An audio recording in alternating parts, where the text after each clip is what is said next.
Welcome to Investors Insights. Our topic today is good news, bad news. This market is showing a lot of energy and enthusiasm, and at the same time, do the numbers behind it really match up? So we had a great discussion this morning, and Trey, you brought up about we're seeing a lot of momentum in the market.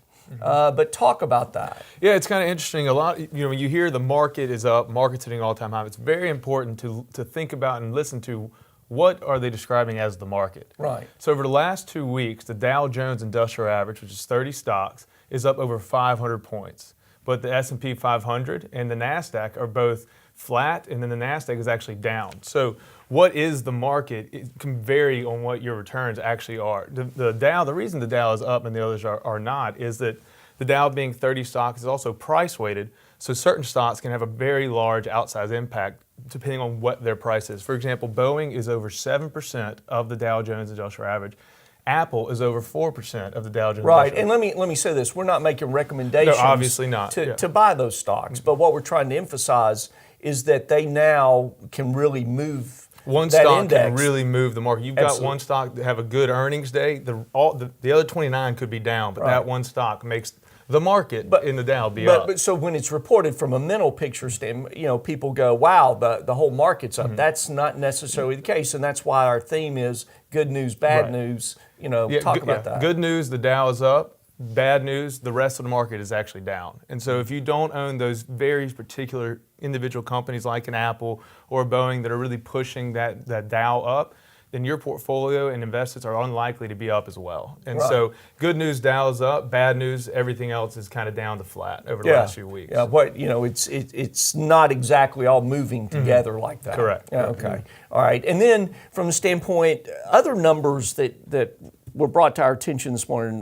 Bobby, you and Ashley did a great combination talking about the unemployment numbers. Talk about that for a minute. Yeah, so on Friday, the news was reporting a great jobs number. And so as investment advisors, we always like to read the full report.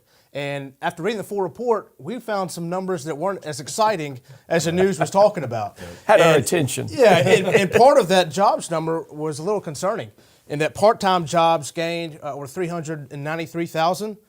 But the problem here is that full-time positions fell by 54,000, and then wages were flat. And so we've seen a declining consumer spending number, and this is probably why. You have a lot of people having part-time jobs, wages flat. That's a bad trend.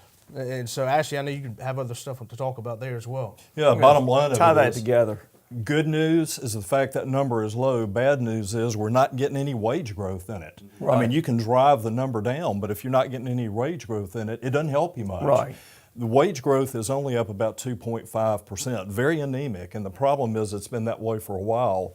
What's causing that is that the consumer has been the star, so to speak, of this market run-up. Sure. The thing that we notice behind these numbers, as Bobby would say that is bad, is that the consumer is eating more relatively in their savings to keep it up. Okay. If you go back to 2015, 2016, savings rate was 5-6%. It's well down in the low threes now. All right. So the consumers are trying to stay after it, but they're going into savings to do it. We've said that's a great place for tax reform to attack. Right. You could really get that savings rate back up and the wage growth back up, potentially with tax reform. Great place to attack that. Right. Wages aren't going up, but their take-home pay could increase. Exactly right. And that brings up the phrase cautiously optimistic, good news, bad news. And Trey, just to add to the fact in August and September how the market performance is as to why we are keeping a very close eye on it right now. Historically speaking, August and September are the worst months of the year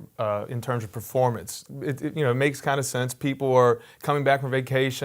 There's low volume, so any kind of bad news is exacerbated. We read a report recently that 2 of the last 20 Augusts were up. So that means the other 18 were down. Now, we're not talking recessionary or bear markets. We're just talking down 1%, 2%, 3%, but not really a lot of driving what we call seasonal favorability coming behind the market right now. Right. So we're thrilled that we're seeing the market go up, but we're also keeping a close eye on it due to this kind of data that we're looking at, due to the fact from a historical standpoint, and there are no guarantees. But as we're heading towards year end, which is hard to believe, we want to make sure that we're looking at all the pieces of the puzzle so that if things get more volatile, we have strategies in place for our clients. So, and on that note, please stay in touch with us through Facebook, Twitter, LinkedIn. Of course, we'll continue our one-on-one meetings and phone calls, and we appreciate the emails and phone calls that we receive from you. And also, a big thanks to those of you who continue to send in questions, or from the standpoint, forward this to colleagues and family and friends. We hope you have a great week. We think it's going to be an interesting August, and we'll keep you updated.